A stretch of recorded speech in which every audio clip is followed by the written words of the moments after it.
لا إله إلا الله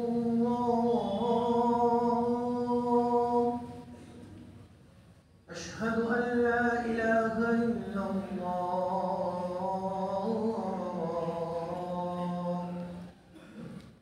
أشهد أن محمدا رسول الله أشهد أن محمدا رسول الله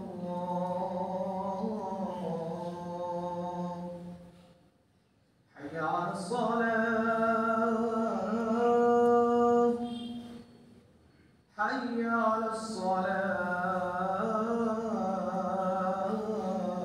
الصلاة حي على الفلاح حي على الفلاح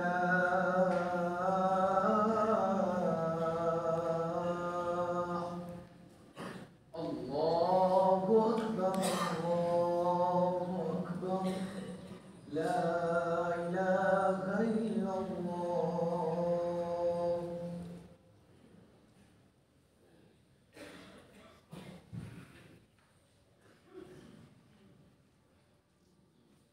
إن الحمد لله حمدا كثيرا طيبا مباركا فيه نحمده على جزيل نعمائه ونشكره على جميل آلائه هو الأول والآخر والظاهر والباطن وهو بكل شيء عليم وأشهد أن لا إله إلا الله وحده لا شريك له له الملك وله الحمد يحيي ويميت وهو على كل شيء قدير وأشهد أن سيدنا محمدًا عبده ورسوله صلى الله عليه وعلى آله وأصحابه وأزواجه وذرياته وأهل بيته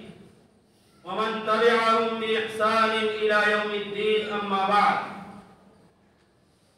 فيا أيها الإخوة المؤمنون أوصيكم ونفسي بتقوى الله عز وجل لأن الله عز وجل يقول ولقد وصينا الذين أوتوا الكتاب من قبلكم وإياكم أن اتقوا الله وأوصيكم ونفسي بالاتعاظ والاعتبار من حوادث الدهر لأن الله عز وجل يقول ظهر الفساد في البر والبحر بما كسبت أيدي الناس ليذيقهم بعض الذي عملوا لعلهم يرجعون.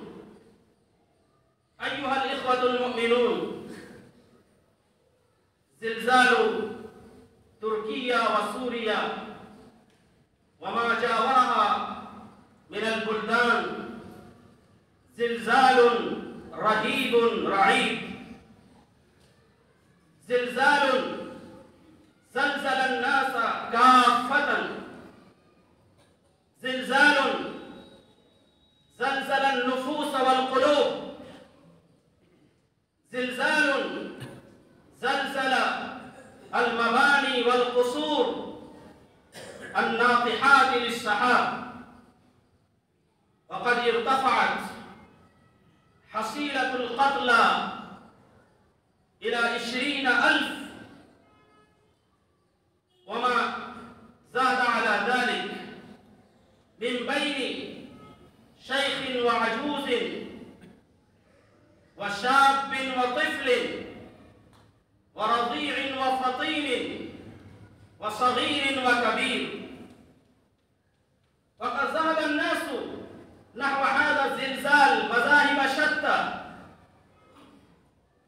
وسلكوا طرائق قددا فمنهم من يقول إن هذا الزلزال هو زلزال صناعي ومكر جماعي دبر ضد تركيا وسوريا ومنهم من يقول إن هذه الحوادث والكوارث إنها طبيعية إنها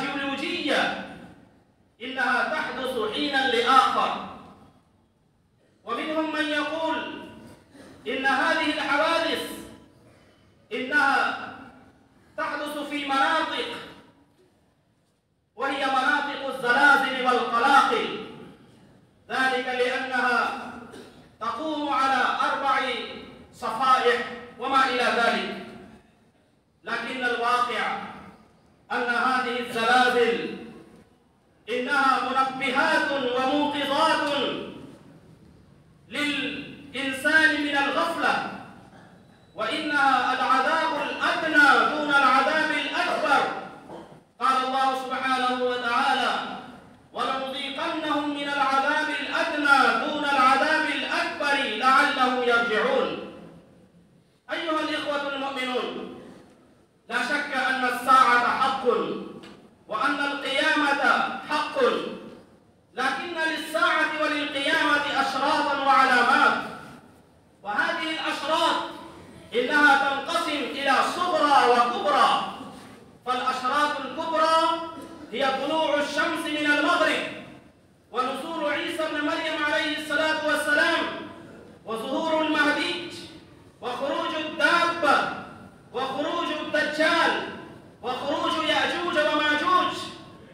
أما العلامات الصغرى فهي قبض العلماء، وكثرة الزلازل، وظهور الفتن ما ظهر منها وما بطن. فالزلازل جند من جنود الله عز وجل. الزلازل غضب إلهي من الله عز وجل. الزلازل عقوبة ربانية للطغاة المفسدين. وإن هذه الزلازل لا تقع ولا تنزل إلا بسبب المعاصي والمنكرات. وقد روى الإمام الترمذي في سننه عن أبي هريرة رضي الله عنه قال: قال رسول الله صلى الله عليه وآله وسلم: إذا اتخذ الفيء دؤلا، وإذا اتخذت الأمانة مغنما، وكذلك الزكاة مغرما، وأطاع الرجل امرأته، وعق أمه، وأدنى صديقه، وأبعد أباه، وشربت الخمور، وظهرت القينات والمعازف، ولعن آخر هذه الأمة أولها، فليرتقبوا بعد ذلك ريحا حمراء، وزلزلة، وخسفا، وقذفا، وآيات تتتابع كنظام بال قضي سلكه فتتابع. أيها الإخوة المؤمنون، إن هذه الحوادث وإن هذه الكوارث إنها لا تقع جزافا، وإن هذه الكوارث لا تنزل اعتباطا، إنها ابتلاء من الله عز وجل. قد يبتلي الله عز وجل الإنسان بالخير، وقد يبتلي الله عز وجل الإنسان بالشر، لكن المؤمنين أكثر الناس بلاء من الكافرين الفاسقين المجرمين. ذلك لأن الله عز وجل يقول: أحسب الناس أن يتركوا أن يقولوا آمنا وهم لا يفتنون. فالجزاء الأوفى والأكمل والأتم لهؤلاء الذين ابتلوا بالمصيبة، ابتلوا بأي محنة وبأي امتحان واختبار. ذلك لأن النبي صلى الله عليه وآله وسلم يقول: ما يصيب المسلم من نصب أو وصب أو هم أو هزن أو غم ولا أذى حتى الشوكة يشاكها إلا كفر الله عز وجل بها الخطايا.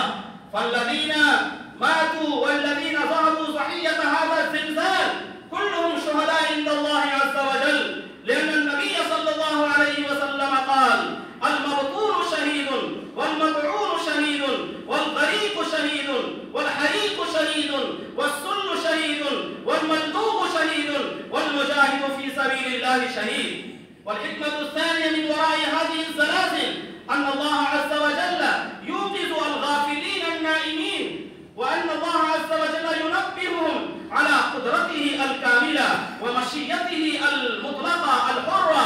ذلك لأن نظام الكون كله في يد الله عز وجل، وهو المالك الحقيقي، فلا تسقط ورقة ولا تقطر قطرة ولا تهب ذرة إلا بإذن الله عز وجل. ما تسقط من ورقة إلا يعلمها، ولا حبة في ظلمات الأرض ولا رطب ولا يابس إلا في كتاب مبين.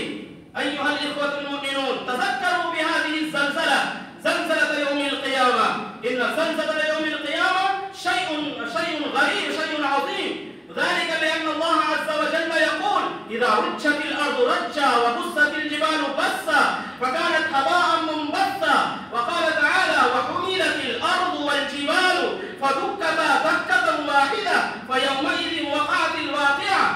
أراد الله سبحانه وتعالى أن يذكرنا بهذه الآيات القيامة والآخرة، ذلك لأن عقيدة الآخرة إذا استحضر الناس، إذا وضعوا نصب أعينهم لحلت المشاكل وعاش الناس سعداء مطمئنين فرحين مستبشرين بما آتاهم الله عز وجل. فتعالوا أيها الإخوان أن نتوب إلى الله عز وجل توبة نصوحة، ونقول أمام الله عز وجل خاشعين متضرعين راجين من الله عز وجل رحمته: ربنا ظلمنا أنفسنا وإن لم تغفر لنا وترحمنا لنكونن من الخاسرين. اللهم اقسم لنا من خشيتك ما تحول به بيننا وبين معاصيك، ومن طاعتك ما تبلغنا به جنتك، ومن اليقين ما تهون به علينا مصائب الدنيا والآخرة. ومتعنا اللهم بأسماعنا وأبصارنا وقواتنا ما أبقيتنا، واجعله الوارث منا، واجعل ثأرنا على من ظلمنا، وانصرنا على من عادانا، ولا تجعل مصيبتنا في ديننا، ولا تجعل الدنيا أكبر همنا ولا مبلغ علمنا، ولا تسلط علينا بذنوبنا من لا يخافك فينا ولا يرحمنا. أقول هذا وأستغفر الله لي ولكم ولسائر المسلمين من كل ذنب فاستغفروه إنه هو الغفور الرحيم.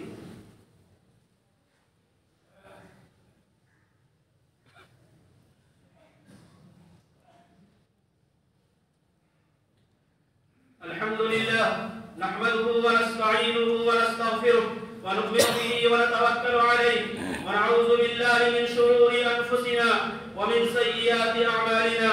من يهده الله فلا مضل له ومن يضلله فلا هادي له، ونشهد أن لا إله إلا الله وحده لا شريك له، ونشهد أن سيدنا محمدا عبده ورسوله صلى الله عليه وعلى آله وأصحابه وأزواجه وذرياته وأهل بيته وبارك وسلم تسليما كثيرا كثيرا. أما بعد، فيا أيها الإخوة المؤمنون، إن الله سبحانه وتعالى أمركم بأمر بدأ فيه بنفسه وثنى بملائكته المسبحة لقدسه، وثلث بكم أيها المؤمنون حيث قال مخبرا وآمرا: أعوذ بالله من الشيطان الرجيم.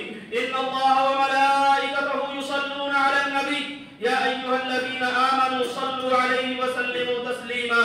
اللهم صل على محمد وعلى آل محمد كما صليت على إبراهيم وعلى آل إبراهيم إنك حميد مجيد. اللهم بارك على محمد وعلى آل محمد كما باركت على إبراهيم وعلى آل إبراهيم إنك حميد مجيد. اللهم صل وسلم على سيدنا ونبينا محمد وعلى آله وأصحابه، ولا سيما على سيدنا أبي بكر الصديق صاحب رسول الله في الغار، وعلى سيدنا عمر الفاروق قام أساس الكفار، وعلى سيدنا عثمان ذي النورين صاحب الحياء والوقار، وعلى سيدنا علي المرتضى أسد الله الجبار، وعلى سيدي شباب أهل الجنة الحسن والحسين رضي الله تعالى عنهما، وعلى أمهما سيدة النساء فاطمة الزهراء رضي الله تعالى عنها، وعلى أم النبي المكرمين بين الناس أبي عمارة حمزة وأبي الفضل العباس، وعلى سائر الصحابة والتابعين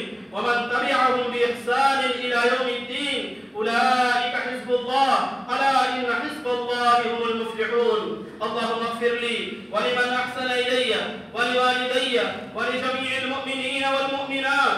اللهم ألف بين قلوبهم وأصلحهم وأصلح ذات بينهم، وانصرهم على عدوك وعدوهم. اللهم أعز الإسلام والمسلمين، اللهم أذل الشرك والمشركين، اللهم أهلك أعداءك وأعداء الدين، اللهم شتت شملهم، اللهم مزق جمعهم، اللهم كل حدهم، اللهم نكس أعلامهم، اللهم خذهم أخذ عزيز مقتدر. اللهم انصر من نصر دين محمد صلى الله عليه وآله وسلم واجعلنا منهم، واخذل من خذل دين محمد صلى الله عليه وآله وسلم ولا تجعلنا منهم. عباد الله رحمكم الله، إن الله يأمر بالعدل والإحسان وإيتاء ذي القربى وينهى عن الفحشاء والمنكر والبغي يعظكم لعلكم تذكرون. اذكروا الله العلي العظيم يذكركم وادعوه يستجب لكم واشكروا نعمه يزدكم ولذكر الله تعالى